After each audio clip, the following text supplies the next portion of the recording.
Injured? May sugat ka ba? How on earth did you do that? Yan. Yan ang mga itsura ng mga bad guys, ha? Yan ang bad guys. Wala kang injury o sugat? Okay ka lang ba?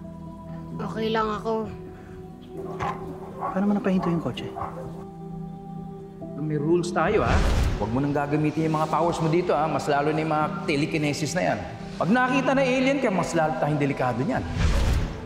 Hindi ako yun. Alam mo, dapat pa-check natin kung ano para lang for peace of mind. Para lang okay ka, para wala talagang sugat. Hindi na. Okay lang ako. Sino ba kasama mo? Saan ang mga magulang mo? You know what? Mabuti pa, hatid na lang kita sa bahay mo. Saan ka ba nakatira? Huwag kang mag-alala. Hindi kita sasaktan. Wala akong masamang gagawin sa'yo.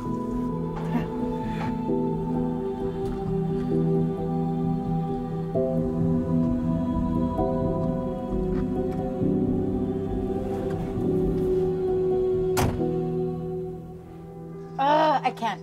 I just can't. Anong I can't, Ma'am? Basta, mababaliw ako kakaisip dito. I have to get out. I'm just gonna go to the office. Mas mabibisi ako dun. Aalis ka. Isilipin mo man lang si Hailey. Hindi pa kumakain yun. Tsaka nagmumukmuk sa kwarto niya. My God! Belen, kung alam lang niya yung pinagdadaanan ko ngayon, it's mas heartbreaking kaya. Siya, bata pa siya. Eh ako, I dreamt of having Carlos as my husband. Ma'am, bata man o matanda. Matanda. Ang ibig kong sabihin, bata man o di masyadong bata, heartbreak ay heartbreak. Walang compare-compare kung ano yung mas masakit. At saka, oo, mas bata yun sa'yo, kaya mas kailangan niya ng kausap para mas lalo niyang maintindihan.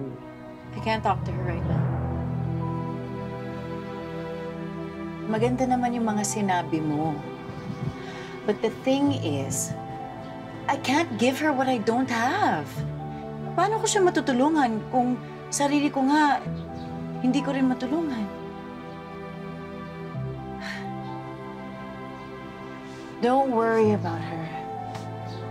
Kakain din yan kapag nagutom na. Basta ako, I have to go. Please, okay?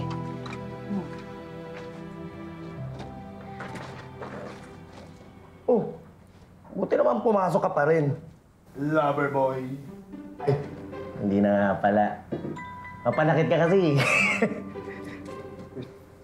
Sportic naman, no? Hindi ko naman talaga gustong saktan si Hailey, eh. Joke lang, ito naman. Napakaseryoso mukha mo. Siyempre, alam ko yung mga pinagdadaanan nyo. Fans nyo kaya ako, Aris, Hailey, Love Team. Fans nyo ako, #1 fan nyo ako, no? Anong love team? O, edi ibalik. Makipagbalikan. Dali-dali lang nun, eh. Sana.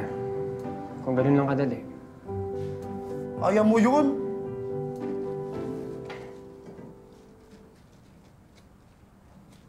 Kamusta na kaya siya, no?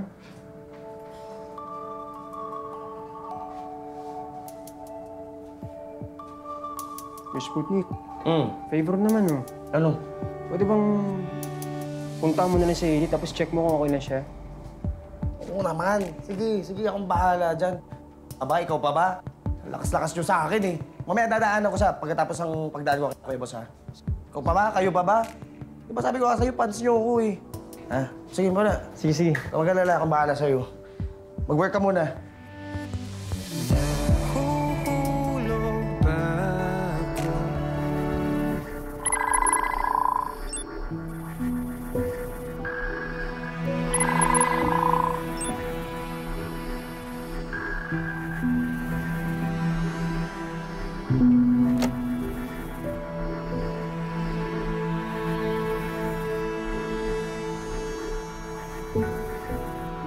Tita Grace, baka makita po yan ni Yaya Marites. Wala dito si Marites, kanina ko pa nga siya hinahanap eh. Nakita niyo ba si Tonyo? Nakita na po namin siya. Kaso lang po, takbo po siya ng takbo eh. Tsaka pinauwi na po ako ni Daddy. Kanina ko pa nga siya kinukontak pero hindi siya sumasagot. Tita Grace, sorry po kung hindi ko po sinikret si Tonyo sa inyo. At sana di po siya makakatakas. Naiintindihan kita. Di ba? Ganon din naman tayo nung una, sinisikreto natin. Thank you po, Tita Grace, Hindi ka po nagalit. Bakit naman ako magagalit sa'yo? Mahal na mahal kita. Isa pa, maswerte kami. Kami ni Tonyo, na ikaw ang una naming nakilala at hindi kami napunta sa masamang tao.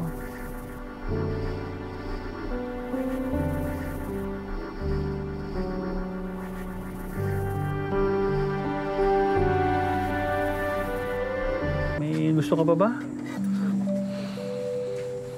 Okay lang talaga ako. Sige, pagkatapos mo natin na talaga kita. Bakit ba ayaw mo sabihin ko sa kanya nakatira? Eh kasi sabi nila Doy, at saka ni Tito Carlos, bad ka daw. Kilala mo si Nadoy? Ano pangalan mo? Wala naman sinabi si Yana. Bago sabihin yung pangalan. Tonyo. Tonyo, alam mo, hindi naman talaga ako masamang tao. Hindi lang nila talaga naiintindihan na may mga bagay ako na kailangan gawin. Kung nakapanakit man ako, it's because these people, they won't help me. Pero huwag ka matakot sa akin. Sige na. Uuwi na ako. Teka, paano ka uwi? Maglalakad ka lang? Hatid na kita. Hindi na. Okay na talaga ako. Sandali. Bakit ka ba iwas ng iwas? Bitawan niyo ako. Ayoko sumama sa inyo.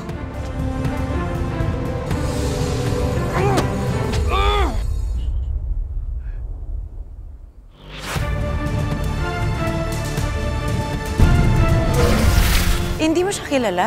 Cynthia, Eh, sabi niya dito siya nagsistay Ano mangyayari sa'yo? Di ba may usapan tayo? You're supposed to follow the rules. Siya barga siya na siya.